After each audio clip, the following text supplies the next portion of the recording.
नमस्कार। आप वाहन खरीदते हैं तो उसके लिए क्या उपाय है आप देखिए। वाहन शुद्धि के लिए उसमें देवताओं की नाम पट्टियां निम्नांकित प्रकार से लगाएं। चालक के आसन के सामने श्री कृष्ण भगवान का लगाएं। चालक के पास वाले आसन के सामने गणपति की जो है वह फोटो लगाएं। चालक के पीछे बाईं ओर की खिड़की के ऊपर श्री राम जो है आप लिखा हुआ लगाएं। चालक के पीछे दाईं ओर की खिड़की जो होती है उसके ऊपर दत्तात्रेय लिखा हुआ आप लगाएं। वाहन के पीछे बाईं ओर देवी दुर्गा, अम्बा देवी, भवानी देवी, रेणुका देवी इत्यादि जो भी है आप यह नाम दे सकते हैं। वाहन के पीछे मध्य पर शिव जी का चित्र हो तो ज्यादा बेहतर है। वाहन के पीछे दाईं ओर हनुमान जी या मारुति जिन्हें कहा जाता है आप उनका फोटो लगा सकते हैं।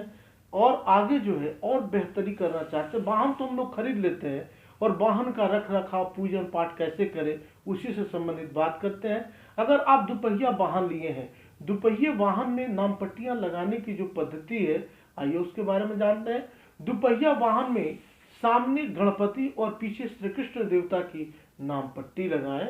वाहन के बारे में हमारे मन में क्या विचार रहता है, वाहन के बारे में हमें लगता है कि यह एक मशीन है जो पहिए पे चलती है। हम अपने वाहनों की देखभाल करते हैं अथवा हमारा अपने वाहनों के प्रति मोह भी होता है, अर्थात हम मानसिक और बौद्धिक दृष्टि से ही वाहन की ओर देखते हैं। उसे केवल ईंधन पर चलने वाला निर्जीव यंत्र समझते हैं। उनके प्रति हमारा भाव वाहन देवता जैसा नहीं रहता और न ही हम उन्हें वाहन देवता जैसा रखते हैं। यदि हम वाहन को केवल एक यंत्र की भांति न देखकर उसके प्रति वाहन देवता का भाव रखेंगे तो इसका हमें आध्यात्मिक स्तर पर लाभ प्राप्त होगा। वाहन में चैतन्य निर्माण होकर उसके चारों ओर एक वलय समान कवच का निर्माण होता है और उसकी नकारात्मक शक्तियों से रक्षा भी होती है। आजकल सभी के पास छोटे बड़े वाहन हैं जिनका हम उपयोग करते हैं। प्रत्येक वाहन के प्रति हमें वाहन देवता का ही भाव रखना चाहिए और वातावरण के कष्टदायक स्पंदनों से रक्षा होने के लिए वाहन की शुद्धि करना और उसके आसपास ईश्वर के चैतन्य का संरक्षण कवच निर्माण कराना आवश्यक है। जब हम अपने वाहन के प्रति केवल वाहन नहीं अपितु वाहन देवता जैसा भाव रखते हैं तब वाहन का ईश्वरीय तत्व जागृत होता है। इससे हम पर वाहन देवता की कृपा से हमें आनंद मिलता है। कृति के स्तर पर वाहन देवता का ध्यान कैसे रखें यह काफी महत्वपूर्ण है। जिस प्रकार हम वास्तु देवता के प्रति भाव रखते हुए उसका ध्यान रखते हैं, अपनी वास्तु स्वच्छ रखने का प्रयत्न करते हैं, उसकी शुद्धि करते हैं, वैसा ही भाव हम स्वयं में वाहन देवता के प्रति निर्माण होने के लिए प्रयत्न करेंगे। वाहन का उपयोग संभल कर करना चाहिए। हमें वाहनों के सभी नियमों का कड़ा अनुपालन करना चाहिए। प्रतिदिन वाहन को अच्छे से स्वच्छ रखना चाहिए। वाहन का रख रखाव, उसका प्रदूषण जांच, पॉल्यूशन चेक इत्यादि समय से होना चाहिए। वाहन से संबंधित जो भी कागजात हैं, उसके जो भी पेपर्स हैं वह व्यवस्थित रखने चाहिए। वाहन से संबंधित यह सब गंभीरता से करना आवश्यक है, पर यह सब करते हुए वाहन के प्रति वाहन देवता का भाव रखते हुए करना है। हमारे मन में कृतज्ञता का भाव रहना चाहिए। वाहन के कारण हमारा प्रवास सुखमय होता है, वह हमारा भार सहन करती है। वाहन की गति के कारण हमारा अमूल्य समय बचता है। वाहन हमारा श्रम बचाती है। यात्रा के समय मार्ग कैसा भी हो, रास्ते में गड्ढे ही क्यों न हो, रास्ता उबड़ खाबड़ ही क्यों न हो, रास्ते में गंदगी क्यों न हो, कीचड़ क्यों न हो, रास्ते पर अनेक उतार चढ़ाव क्यों न हो, तब भी वाहन देवता हमें उसका कष्ट नहीं होने देते हैं। हमारी इस प्रकार पग पग पर सहायता करने वाले वाहन देवता के प्रति हमें कितनी कृतज्ञता लगानी चाहिए। निश्चित रूप से हमें उनके प्रति अपनी कृतज्ञता रखनी चाहिए।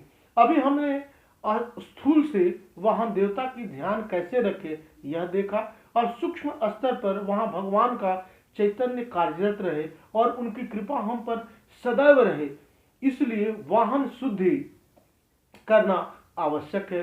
वैसे हम जानते हैं कि कोई व्यक्ति जब वाहन खरीदता है तो वह पहले उसके पास के मंदिर में लेकर जाता है। मंदिर में जाकर पंडित जी से वाहन की पूजा करवाता है, अथवा कोई उसके सामने नारियल फोड़ते हैं तो कोई हार पहनाते हैं, कोई नींबू रखकर गाड़ी उस पर चढ़ाता है।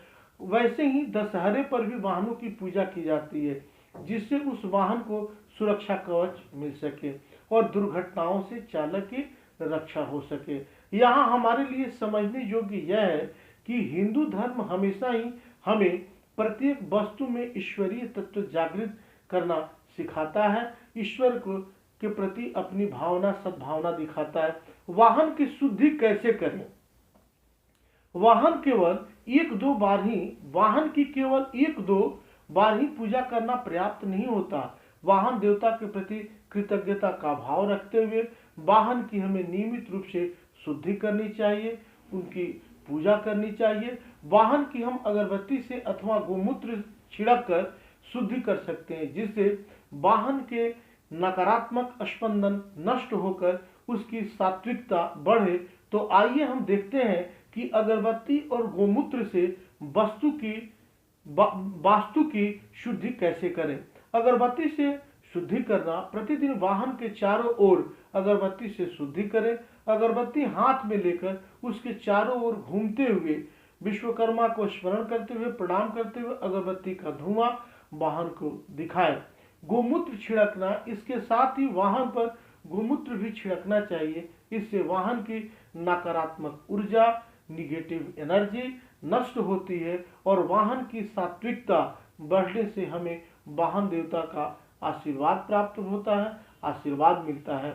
इस प्रकार प्रतिदिन वाहन की शुद्धि करने से हमें सुरक्षा कवच तो मिलता ही है, इसके साथ ही वाहन देवता की भी कृपा हम पर होती है, जिससे वाहन में चैतन्य निर्माण होता है, ईश्वरीय गुण भी, ईश्वर की भी कृपा प्राप्त होने लगती है।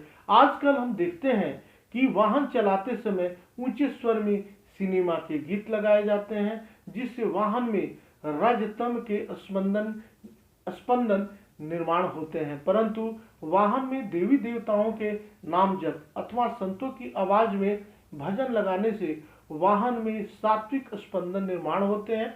इसके साथ ही वाहन के चारों ओर भी नाम पट्टियों का सुरक्षा कवच निर्माण कराना आवश्यक है, जिससे गाड़ी भी हमारी सुरक्षित रहती है। अंत में इनके प्रति अपनी कृतज्ञता व्यक्त करें। वाहन शुद्धि का कार्य पूरा होने पर उपास्य देवता और वाहन शुद्धि में सहायक हुए उपकरणों के प्रति कृतज्ञता व्यक्त करें। निश्चित रूप से अगर आप ऐसा करते हैं, पूजा करते हैं, यह भाव रखते हैं, भाव में ही भगवान है, तो विश्वकर्मा की कृपा प्राप्त होगी और निश्चित रूप से आप स्वच्छ रहेंगे, आपका गंतव्य स्वच्छ होगा, पवित्र होगा और सुरक्षित आप पहुंचेंगे। मिलते हैं अगले वीडियोस में, तब तक के लिए दीजिए मुझे इजाजत। नमस्कार, जय माता दी, वंदे मातरम।